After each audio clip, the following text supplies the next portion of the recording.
Dengan pengawalan petugas kepolisian, Bahar melontarkan ancaman kepada Presiden Joko Widodo. Namun ia tak menjelaskan secara terperinci maksud ancamannya tersebut.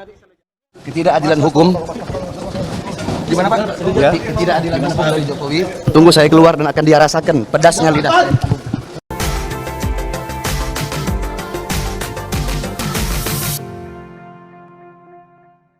Hai guys, Assalamualaikum warahmatullahi wabarakatuh. Salam sejahtera untuk kita semua. Drama dibalik sembah dan cium kaki Bahar Smith. Artikel dari Anto Cahaya. Tersebutlah nama Bahar Smith. Mendengar namanya saja bagi yang normal secara akal, pasti kebanyakan orang aromanya sudah gede guys. Apalagi bagi Anda yang menjunjung tinggi adab dan sopan santun sebagai orang timur. Mendengar nama Bahar Smith ini seperti kembali mengingat penghinaan yang di luar batas perikemanusiaan kepada Presiden Joko Widodo yang dengan tulus ikhlas bekerja untuk rakyat Indonesia. Mohon maaf guys, penulis tidak sanggup mengulang penghinaan Bahar yang ditujukan ke Presiden RI ke-7 tersebut. Bahar Smith ini jenis pribadi yang sama sekali tidak memberikan tauladan yang baik bagi umat manusia.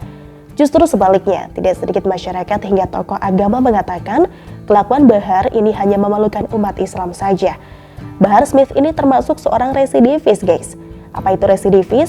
Dalam Kamus Besar Bahasa Indonesia, yang dimaksud dengan residivis adalah orang yang pernah dihukum mengulangi tindak kejahatan yang serupa, penjahat kambuhan. Bahar ini tercatat sudah 2 kali masuk penjara loh guys, berurusan dengan hukum pidana, dan kasusnya pun terbilang tidak berkelas ya, yaitu kasus penganiayaan. Jelas ini sangat bertentangan dengan pengakuannya yang konon seorang cucu Nabi, Habib, dan juga pendakwah. Bahkan baru-baru ini guys, ia mengancam kepada siapa saja yang dianggap telah mengkhianati Rizik. Tak main-main, ia akan menghabisinya. Tidak jelas kata menghabisi di sini membunuh atau apa. Jika benar yang dimaksud membunuh ini semacam teror, ancaman, atau bahkan doa, bisa berbalik arah. Sebab di atas langit masih ada langit guys. Cepat atau lambat semesta akan menjawab dengan caranya. Terlihat paradoks, ironis, dan miris ya. Tapi yang aneh, ia digandrungi oleh para pengikutnya. Aneh tapi nyata. Di zaman seperti sekarang kita masih dapat melihat sebuah fakta, ada koloni yang terdiri dari kumpulan orang-orang yang juga digambarkan tidak jelas oleh masyarakat melakukan pengkultusan seorang anak manusia. Dalam sebuah tayangan gambar dan video yang beredar guys, bagaimana Bahar Smith sang residivis ini sampai disembah dan dicium kakinya, seolah ia manusia yang sangat suci oleh orang yang sama-sama manusia juga, sama-sama masih merasakan lapar dan juga haus. Kalau orang Jawa bilang, Bahar Smith ini belum ketanggor saja, yaitu sebuah peristiwa besar yang menimpa seseorang dan membuatnya sadar akan perbuatannya. Tapi kiranya sulit bagi Bahar Smith ya guys, jika orang normal ketika sudah pernah masuk penjara karena kasus pidana, ini biasanya kapok tapi tidak untuk orang-orang tertentu. Bagi Bahar Smith, jika masuk penjara mungkin ini malah senang ya. Dan ini juga berlaku bagi Rizik juga guys. Sebab secara psikologis ini akan menaikkan level di hadapan pengikutnya. Gambaran umum masyarakat itu adalah kerangka berpikir orang dengan mental dan perangai buruk. Bagi mereka, baik di dalam penjara atau tidak, toh menemukan pengakuan juga. Terlalu banyak orang-orang di luar sana yang cara berpikirnya sefrekuensi dengan Bahar. Rata-rata di bawah standar. Berikut pernyataan Bahar Smith untuk memperkuat dugaan saya di atas guys. Seperti yang pernah disampaikan Aziz Yanuar, sang kuasa hukum Bahar. Habib bilang jangankan tersangka, Habib Bahar bin Smith ini orang yang cinta akan kematian. Katanya via pesan singkat pada Rabu 28 Oktober 2020 lalu. Ingat, jangankan hanya jadi tersangka atau dipenjara lagi. Saya adalah sosok yang jatuh cinta pada kematian, kata Bahar Smith seperti itu. Jadi pernyataan Bahar Smith di atas sejalan dengan kata doa seperti yang saya maksudkan sebelumnya guys. Ini semacam you are what you think. Anda adalah apa yang Anda pikirkan. Dapat kita perhatikan juga, jadi ia merasa memiliki segalanya ya. Bahkan kematian pun tak takut katanya. Sehingga inilah yang menyebabkan ia digandrungi para residivis lainnya yang merasa terwakili apalagi dibungkus dengan agama guys. Dan meski ia di penjara, foto-fotonya pun bisa beredar keluar dan memperlihatkan sedang bersama para napi lainnya dengan tubuh penuh tato. Itu sebuah pesan tersendiri loh guys. Sebetulnya cukup aneh juga bagaimana di dalam penjara ia bisa lakukan foto. Apakah ada orang dalam atau mungkin sipir penjara yang dari koloni yang sama? Terlihat pelakuan yang istimewa. Ini cukup menarik jika ditelisik guys. Ada banyak dugaan dan asumsi yang timbul atas fenomena Bahar Smith ini. Setidaknya ada kemungkinan kuat mengapa yang bersangkutan seperti yang masyarakat lihat. Dan ini yang luput dari perhatian banyak orang. Jadi begini guys, Bahar Smith ini hanya wayang yang dimainkan oleh dalang. Ada aktor yang memang sengaja menciptakan karakter atau tokoh ini. Jika tidak ada dalang di belakangnya, tidak mungkin yang bersangkutan berani bertindak di luar kontrol manusia normal pada umumnya.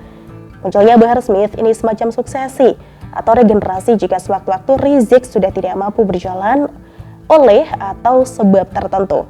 Sang dalang jauh hari sudah punya calonnya. Jika melihat rekam jejaknya, koloni ini memang dikenal dekat dengan keluarga Cendana. Ini harus digarisbawahi dulu guys. Sejak tahun 1990-an, keluarga Cendana ini lebih suka berhubungan dengan Islam konservatif ya daripada NU yang moderat. Kelompok Islam konservatif ini sebetulnya sangat kecil, tapi karena berisik dan memunculkan tokoh yang dikultuskan dan juga kerap membuat kegaduhan, maka terlihat di media.